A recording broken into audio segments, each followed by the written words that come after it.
बिस्मिल्लाहिर्रहमानिर्रहीम अस्सलाम वालेकुम। मैं हूं करामत मुगल और मेरे साथ हैं सईद बलोच साहब, सीनियर जर्नलिस्ट हैं, सुप्रीम कोर्ट कर करते हैं। सईद बलोच साहब, जस्टिस मुजाहिर अली नकवी जिनके मुश्किलात जो हैं कम होने को नहीं आ रही, उनको वक्त दे दिया गया है 1 जनवरी तक कि वो एक मरतबा फिर अपना जवाब जमा करा सकते हैं। लेकिन जो स्टोरी सामने आई सुप्रीम जुडिशल काउंसिल के इजलास की, उसमें खास बात यह है कि काजी साहब का गुस्सा बेकाबू था, बार बार डांट रहे थे, बात नहीं सुन रहे थे। हाजा हारिस और उनके दरमियान बहस मुबाहिसा भी हुआ। क्या हुआ कि जस्टिस मुज़ाहिर अली नकवी की मुश्किलात में कोई कमी आएगी या उनको वही सज़ा मिलेगी जो उन्होंने फरवरी में डोगर साहब वाले केस के अंदर इलेक्शन वाली बात की थी? बहुत शुक्रिया करामत मुगल साहब। देखें, असल बात यह है कि जस्टिस मुज़ाहिर नकवी के खिलाफ सियासी बुनियादों पर ये तमाम शिकायत सुप्रीम जुडिशल काउंसिल में दायर की गई हैं।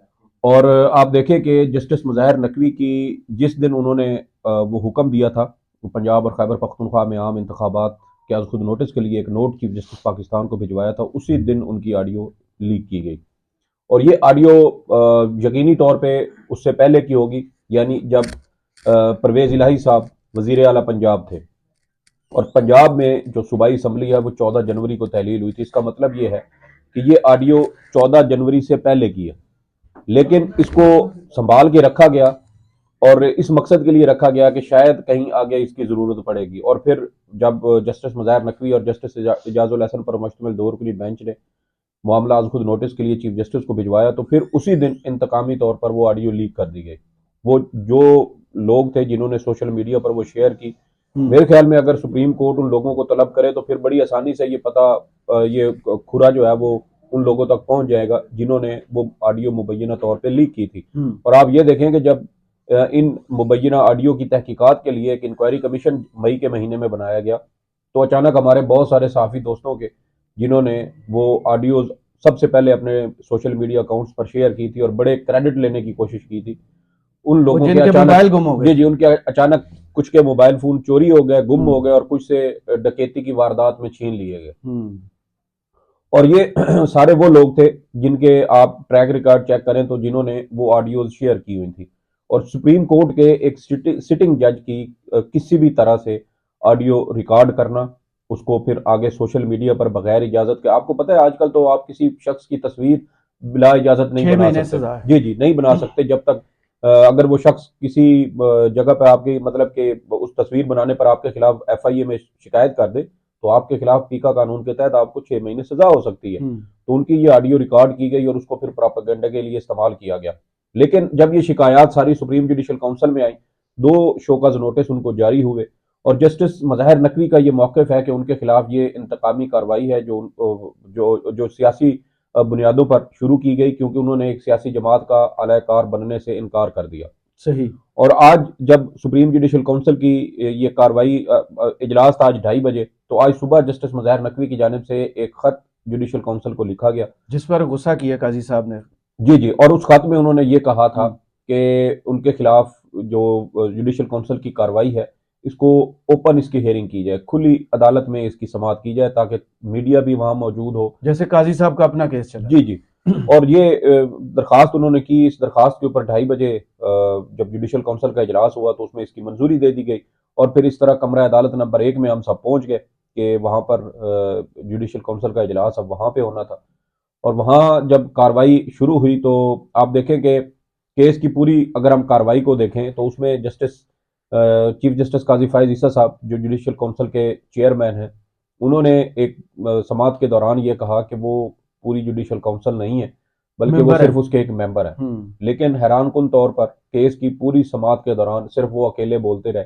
दीगर तमाम जो मेंबरान थे, जिसमें जस्टिस इजाजुल हसन शामिल थे, जस्टिस सरदार तारिक मसूद शामिल थे, chief justice Lahore high court justice अमीर भट्टी और इसके अलावा chief justice Balochistan high Balochistan court high court के जी। जस्टिस नईम अफगान, ये 5 मेंबरान हैं, लेकिन वो अकेले बोलते रहे। और वाजे तौर पर हमें ये नजर वो आता अकेले था ही काफी है वैसे। जी जी वो शायद आज सुल्तान राय बने हुए थे और उनकी कोशिश थी कि वो अकेले ही जस्टिस मुज़ाहिर नकवी साहब के खिलाफ किसी किस्म की कोई कार्रवाई को आगे बढ़ाते हुए और वो उनके खिलाफ कोई बाकायदा कोई प्रोसेस शुरू कर देंगे उनको टर्मिनेट करने का, या जो एक तरीकाकार आर्टिकल 209 के तहत है। जी। लेकिन जस्टिस मुज़ाहिर नकवी साहब के वकील ख्वाजा हारिस साहब की जानिब से बड़े तहम्मुल का मुजाहरा किया गया। जस्टिस मुज़ाहिर नकवी ने अपने मुतअद्दिद खतूत लिखे थे जुडिशल काउंसिल को कि मुझे कुछ मतलूबा दस्तावेज़ात या रिकॉर्ड दरकार है जो मेरे शोकाज नोटिस के जवाब जमा कराने के लिए ज़रूरी है, और वो दस्तावेज़ात या वो रिकॉर्ड मुझे फराहम किया जाए ताकि मैं उसके मुताबिक अपना तफसीली जवाब जुडिशल काउंसिल के शोकाज नोटिस के मुताबिक जमा करवा सकूँ। लेकिन वो जवाब अभी तक, वो जो रिकॉर्ड है वो अभी तक जस्टिस मुज़ाहिर नकवी को फराहम नहीं किया गया, और यही नुकता आज ख्वाजा हारिस की जानिब से जुडिशल काउंसिल इजलास के सामने उठाया गया कि हमें कुछ मालूमात दरकार हैं, जिनमें एक तो वो खत था जो साबिक चीफ जस्टिस उमरता बंदयाल ने जस्टिस सरदार तारिक मसूद को लिखा था कि आप इब्तदाई इंक्वायरी करें और उसके बाद ये जायजा लेने के बाद बताएं कि क्या इन शवाहिद की बुनियाद पर जस्टिस मुज़ाहिर नकवी के खिलाफ जुडिशल काउंसिल में बाकायदा कार्रवाई का आगाज होना चाहिए या नहीं। एक तो मुझे वो खत चाहिए जो चीफ जस्टिस ने सरदार तारिक मसूद को लिखा। दूसरा, जस्टिस सरदार तारिक मसूद ने उसके ऊपर क्या राय दी, मुझे उस राय की कॉपी चाहिए जो मुझे फराहम नहीं की गई। इस तरह मुख्तलिफ चीजें उन्होंने जो जुडिशल तीसरा काउंसिल। खत लिखा है उसमें क्या उन्होंने इस्तदा को की है, कोई इंफॉर्मेशन दी है, कोई डॉक्यूमेंट शेयर किए, नहीं क्या नहीं, किया? देखिए आज जो खत लिखा गया था ना उसमें उन्होंने सिर्फ ये कहा था कि उनके खिलाफ एक तरह से इंतकामी कार्रवाई की जा रही है। उन्होंने सुप्रीम जुडिशल काउंसिल की कार्रवाई को सुप्रीम कोर्ट में चैलेंज किया गया। देखिए ना, ये एक वाज़ेह बदनीयती है कि चीफ जस्टिस साहब ने गुज़श्ता हफ्ते एक बेंच बनाया 3 रुकनी, जस्टिस अमीनुद्दीन, जस्टिस जमाल मंदोखेल और जस्टिस मुसर्रत हिलाली पर मुश्तमिल ये 3 रुकनी बेंच है, जिसने 15 दिसंबर को जस्टिस मुज़ाहिर नकवी की दरखास्तों पर समाअत करना थी। और फिर अचानक ये जब हफ्ता शुरू हुआ, पीर के रोज गालबन पीर की रात को मेरे ख्याल में अचानक एक नोटिस जारी किया गया जुडिशल काउंसिल के सेक्रेटरी की जानिब से, जो रजिस्ट्रार सुप्रीम कोर्ट भी हैं, और उसमें उन्होंने कहा कि जुडिशल काउंसिल का जो एक हंगामी इजलास है वो 14 दिसंबर दिन 2:30 बजे जजेस ब्लॉक के कमेटी रूम नंबर 3 में होगा। सही।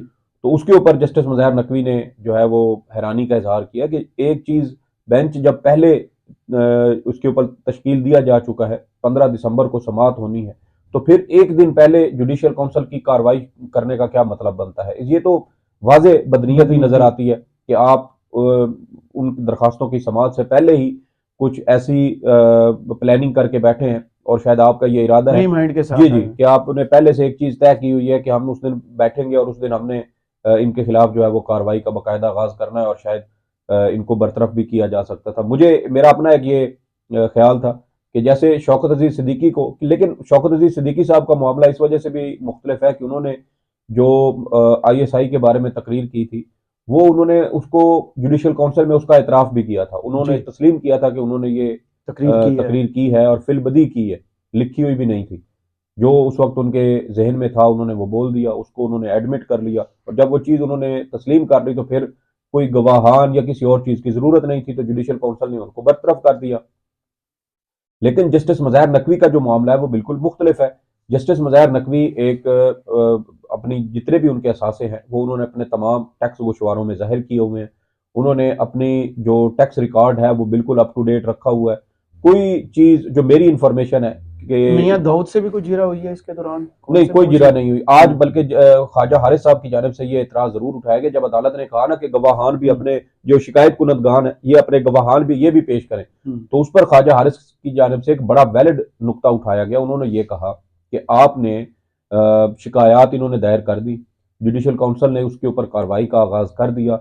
जब जुडिशल काउंसिल ने कार्रवाई का आगाज कर दिया तो फिर शिकायत कुनदगान बिल्कुल रिडंडेंट हो जाते, गैर जी, जरूरी, गैर मुतलका। लेकिन उसके पिछली बाद कार्रवाई में उन्हें बिठाया जी गया जी, सामने। उन्होंने ये कहा कि ये मामला अब जुडिशल काउंसिल और जो रिस्पोंडेंट है जस्टिस मुज़ाहिर नकवी, ये उनके दरमियान है, तो आप बार बार ये शिकायत कुनदगान को क्यों बुला लेते हैं। अगर अब देखें कि जब ये जुडिशल काउंसिल प्रॉपर कार्रवाई का आगाज करती है तो उसमें अटॉर्नी जनरल जो होते हैं वो प्रोसिक्यूटर बन जी, जाते हैं।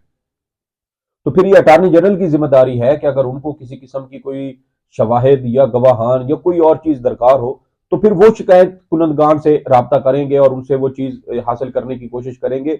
जुडिशल काउंसिल बराह रास्त इन लोगों को, शिकायत कुनदगान को दोबारा उसमें इन्वॉल्व नहीं करेगी। लेकिन आज भी वो लोग यहाँ पर मौजूद थे, गुज़श्ता समात पर भी मौजूद थे।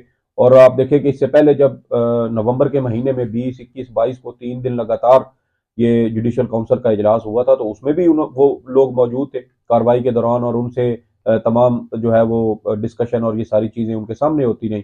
और उसी की बुनियाद पर जस्टिस मुज़ाहिर नकवी ने ये इल्ज़ाम लगाया था कि जो नून लीग का वकील है, उसके साथ तो बड़ा उसका वीआईपी अच्छा ट्रीटमेंट की वीआईपी गई। ट्रीटमेंट किया गया उसको। पूरे इजलास के दौरान उसकी खातिर मदारत जारी रही, उसकी आवभगत होती रही, उसको हाई टी फराहम की गई। और फिर यही बात जो जस्टिस सरदार तारिक मसूद के खिलाफ शिकायत कुनंदा थी आमना मलिक, उन्होंने भी ये इल्जाम लगाया और कि उनको उनको वहां हाई टी फराहम पहुंचाने की की गई थी। धमकी देगी जी जहां जी से वो वापस ना आ जी जी। तो ये बिल्कुल वो एक तरह का जानिबदाराना रवैया था। और मुझे जस्टिस कादी फायज ईसा जिस तरह से आज वो बिहेव कर रहे थे, बहुत ज्यादा अग्रेसिव, बहुत ज्यादा गुस्से में। और मैंने एक दो मौके पर तो ये देखा कि जैसे ख्वाजा हारिस साहब बड़े धीमे मिजाज के वो वकील हैं, हमने मुतअद्दिद नवाज मुकदमात शरीफ के में, पनामा में जी वकील जी थे, बड़े, इमरान खान के वकील रहे। जी जी मुतअद्दिद मुकदमात में हमने उनको देखा है। बहुत धीमे मिजाज है, बड़ा आहिस्ता बोलते हैं। लेकिन हमने ये देखा कि एक दो तीन बार तो वो भी चीफ जस्टिस के साथ उलझ पड़े। और उन्होंने कहा कि मैं जब भी आपकी किसी बात का जवाब देने लगता हूं तो आप मुझे टोक देते हैं, रोक देते हैं। तो यही एतराज इम्तियाज सिद्दीकी साहब ने किया था सर पहले ये एतराज तो कि आप जजेस कर चुके हैं ना। जी आपको याद है जब प्रैक्टिस एंड प्रोसीजर केस की समाअत के दौरान जस्टिस मुनीब साहब ने जी एक उनको बकायदा टोक दिए नोट गए लिख थे। के भेजा था, क्योंकि वो सवाल करते थे वो बार बार टोक देते थे, वो सवाल करते थे वो बार बार टोक देते थे। तो उन्होंने पर्ची दी, वो पर्ची एजाजुल हसन साहब ने चीफ जस्टिस साहब को दिखाई। और उसके बाद फिर वो फौरन जो ब्रेक पे चले गए। ब्रेक पर चले गए और 38 मिनट तक वो ब्रेक रही। और उसके बाद जब चीफ जस्टिस साहब आए थे तो वो बिल्कुल शांत हो चुके थे, बिल्कुल धीमे मिजाज, बिल्कुल तहम्मुल मिजाज और आज पुरसकून। आज की कार्रवाई के बाद क्या लग रहा है, 1 जनवरी को क्या कोई फैसला आएगा? देखिए या ये तो उन्होंने या आज जैसे नून लीग के हल्के या दोस्त अखबार वो बात कर रहे हैं कि अभी जस्टिस मुजाहिर पहले ओहदे से हटाए जाएंगे और उसके बाद जस्टिस एजाजुल हसन की बारी है। देखें, ये इतनी आसान बात नहीं है कि इस तरह किसी जज को हटा दिया जाए। मेरी जो इंफॉर्मेशन है अब तक की, कि जस्टिस मुज़ाहिर नकवी साहब के पास तमाम तर जो रिकॉर्ड है वो उनके पास मौजूद है। लेकिन सामने भी तो काजी साहब है ना, तो फ्री माइंड के साथ आते हैं हर केस देखें, में। काउंसिल ने मुतफिका फैसला करना है। अगर एक भी वोट उनके अगेंस्ट हुआ तो वो फैसला नहीं कर सकेंगे। यही यानी कि बात 5-0 से आना चाहिए। जी, यही बात जस्टिस मुज़ाहिर नकवी साहब ने जब उनको 28 अक्टूबर को शोकॉज नोटिस 3-2 की अक्सरियत से जारी किया गया था, तो उस वक्त उन्होंने कहा था कि कौंसल मुझे अक्सरियत की बुनियाद पर नोटिस जारी नहीं कर सकती, नोटिस मुतफिका तौर पर होना चाहिए। फिर हमने देखा कि एक और जब दूसरा शोकॉज नोटिस हुआ था तो उसमें वो 4-1 की अक्सरियत से जारी हुआ था। यानी जस्टिस समीर भट्टी साहब पहले उनके साथ खड़े थे, बाद में उन्होंने भी साइड जी तब्दील कर मैंने ली। आपको बताया था उनके दामाद का ईसीएल से नाम निकल जी जी।